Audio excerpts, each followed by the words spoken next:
चना चूर गे जान रथ चढ़ी दूल्हा तो जोई भी ससुरावा गे भेल कौन हमारा से कसूर गे जान रथ चढ़ी दूल्हा तो जोई भी ससुरावा गे भेल कौन हमारा से कसूर गे जान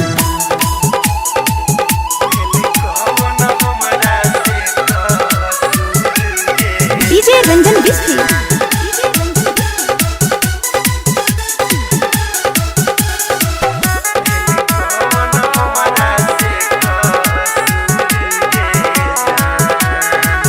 गलती नहीं तो हर छा गलती नहीं हमार दुश्मन बनल छै समाज रे छिए मजबूर हम सुनर मजनुआ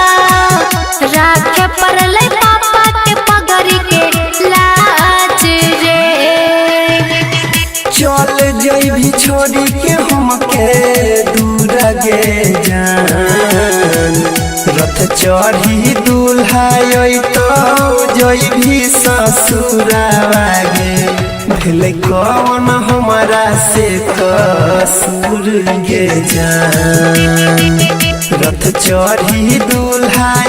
तो जइभी ससुरावा गे भेल कौन हमारा से कसूर गे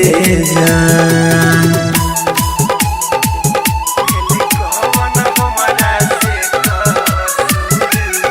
डीजे रंजन बिस्की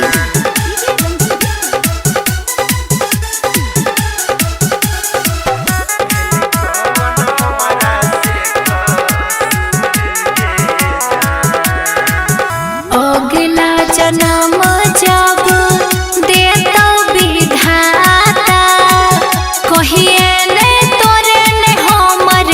नाता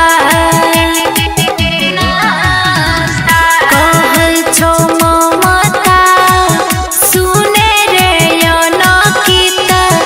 अनिल के छुटते साथ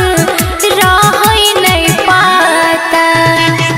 मुहले भी अपन तोइता मोरी गे जान रथ चढ़ी दूल्हा तो जोई भी ससुरावा गे भेल कौन हमारा से कसूर गे जान रथ चढ़ी दूल्हा तो जोई भी ससुरावा गे भेल कौन हमारा से कसूर गे